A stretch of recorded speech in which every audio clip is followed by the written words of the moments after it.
मुंबई शहर हे अनेक गोष्टींसाठी प्रसिद्ध आहे. ते प्रसिद्ध आहे ते एका दुसऱ्या कारणासाठी देखील.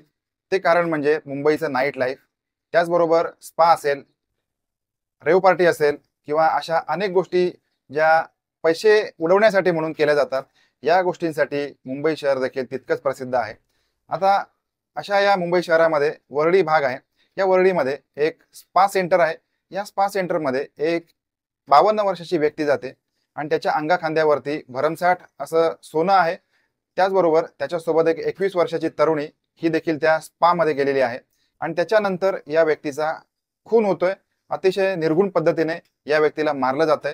नमस्कार, कारनामा मराठी क्राईम स्टोरीमध्ये मी वैभव आपल्या सगळ्यांचं स्वागत करतो.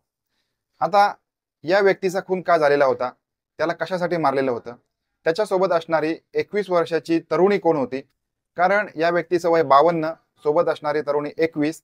त्याच्यामुळे या सगळ्या संदिग्ध प्रकार पोलिसांना उघड करायचा होता. आता हा संपूर्ण प्रकार पोलिसांनी खूप तातडीने उघडकीस आणलेला आहे. याचं कारण असं होतं की या व्यक्तीच्या अंगावरती साधारणपणे 22 लोकांची नावं होती की ज्या लोकांकडून या व्यक्तीला धोका असू शकतो अशा व्यक्तींची नावं त्याने त्याच्या पूर्ण शरीरावरती लिहून ठेवलेली होती. गुरु वाघमारे या गुंड प्रवृत्तीच्या व्यक्तीचा खून का झालेला होता हे आपण आता या माध्यमातून समजून घेणार आहोत. तर 17 जुलैचा दिवस, या दिवशी गुरुचा वाढदिवस होता आणि या वाढदिवसाच्या निमित्ताने त्याने पार्टी करायची ठरवलेली होती. त्याने त्याची 21 वर्षाची मैत्रिणीसोबत घेतलेली आहे. अन्य त्याचे 3 मित्र हे देखील एकत्र आलेले आहेत. सायन भागामध्ये एका हॉटेलमध्ये गेल्यानंतर त्यांनी पार्टी केलेली आहे. पार्टी केल्यानंतर त्याचे 3 मित्र तिथून निघून गेलेले होते आणि पुढे या सॉफ्ट टच नावाच्या स्पामध्ये हे गुरु आणि त्याची गर्लफ्रेंड हे दोघेही या स्पामध्ये गेलेले आहेत. साधारण रात्रीचे 11 वाजलेले होते. त्यावेळेला त्यांच्या मागावरती 2 तरुण होते.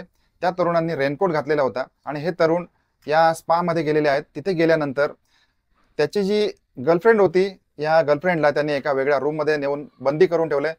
या 2 मारेकऱ्यांनी गुरुला एका ठिकाणी घेऊन मग त्याच्यावरती 7,000 रुपयाच्या कैचीने हल्ला केलेला आहे. त्याच्या गळ्यावरती वार केले, त्याच्या पोटावरती वार केलेले आहेत आणि हा गुरु रक्ताच्या थारोळ्यामध्ये पडलेला आहे. काही काळानंतर मग पोलिसांना बोलवण्यात आलेलं आहे आणि पोलिसांनी त्याचा पंचनामा सुरू केलेला आहे. पंचनाम्याच्या दरम्यान, पोस्टमॉर्टमच्या दरम्यान काही गोष्टी पोलिसांच्या उघडकीस आलेल्या होत्या. त्या अशा की 22 लोकांची नावं त्याच्या शरीरावरती गोंदवलेली होती आणि या 22 लोकांमध्ये एक तो जो स्पा सेंटरचा मालक होता त्याचं नाव होतं शेरकर आणि हा संतोष शेरकर याचं देखील नाव त्याच्या अंगावरती होतं. त्याच्यामुळे मग पोलिसांची सुई या शेरकरच्या कडे वळलेली आहे. याने याचा खून केला असेल का किंवा या अन्य 21 लोकांनी त्याचा खून केला असेल का, या गोष्टीचा पोलिसांना तपास करायचा होता. तर त्याला मारणारे जे 2 मारेकरी होते हे कोण होते, त्यासाठी मग पोलिसांनी या स्पा सेंटरच्या बाहेरचा CCTV तपासायला घेतलेला आहे. त्यावेळेला या CCTV मध्ये काही गोष्टी पोलिसांच्या नजरेसमोर आलेल्या आहेत.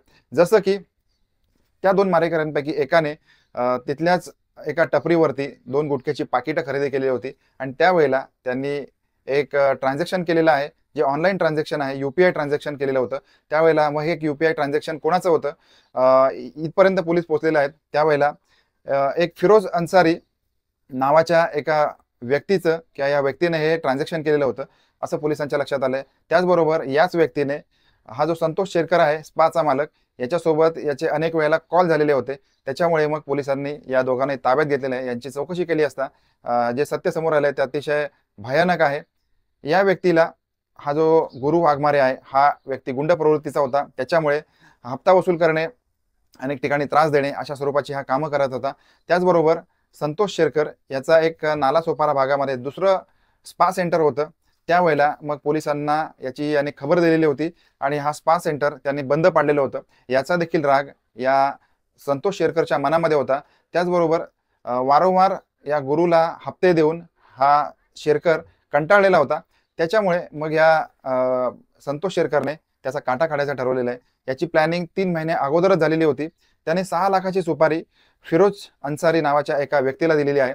त्याने मग त्याचा दुसरा एक मित्र साकीब अन्सारी याला सोबत घेतलेला आहे आणि याची रेकी केलेली आहे. गुरु उठतो किती वाजता, जातो कुठे, याचं शेड्यूल कसं असतं हे सगळं माहिती करून घेतल्यानंतर बरोबर 17 जुलैच्या त्याच्या वाढदिवसाच्या दिवशीच त्यांनी त्याला मारण्याचा कट केलेला आहे आणि त्यांच्या प्लॅनप्रमाणे मग रात्री 11 नंतर हा गुरु त्याच्या गर्लफ्रेंडला घेऊन मौज मस्ती करण्यासाठी या स्पा सेंटरमध्ये आलेला असताना या दोघांनी त्याच्यावर तीव्र असा हल्ला केलेला आहे आणि त्याला त्या ठिकाणी ठार मारलेलं होतं. चुकीचा मार्ग माणसाला मरणाच्या दिशेनेच घेऊन जातो. कोणाला त्रास देणे, कोणाच्या कष्टाची कमाई खाणे, हप्ते वसूल करणे हे काही काळासाठी चांगलं वाटतं, कारण याच्यामध्ये त्या व्यक्तीचे कष्ट लागलेले नसतात. परंतु अशा प्रकारची कामं करणारी व्यक्ती अनेक लोकांच्या रडारवरती असते.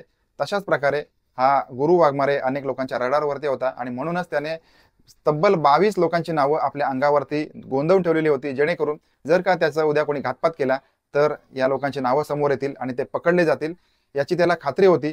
त्याचबरोबर आपणही एक ना एक दिवस कोणाचा तरी शिकार होणार आहोत याची देखील त्याला खात्री होती. त्याच्यामुळे त्यांनी त्यांची नावं त्याच्या अंगावर गोंदवून ठेवलेली होती.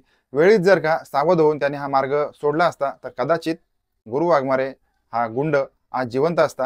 ह्या संपूर्ण प्रकरणाबद्दल आपल्याला काय वाटतं ते कमेंट करून जरूर कळवा. भेटूया पुन्हा एकदा नवीन क्राईम स्टोरीमध्ये. तोपर्यंत आपापली काळजी घ्या. धन्यवाद.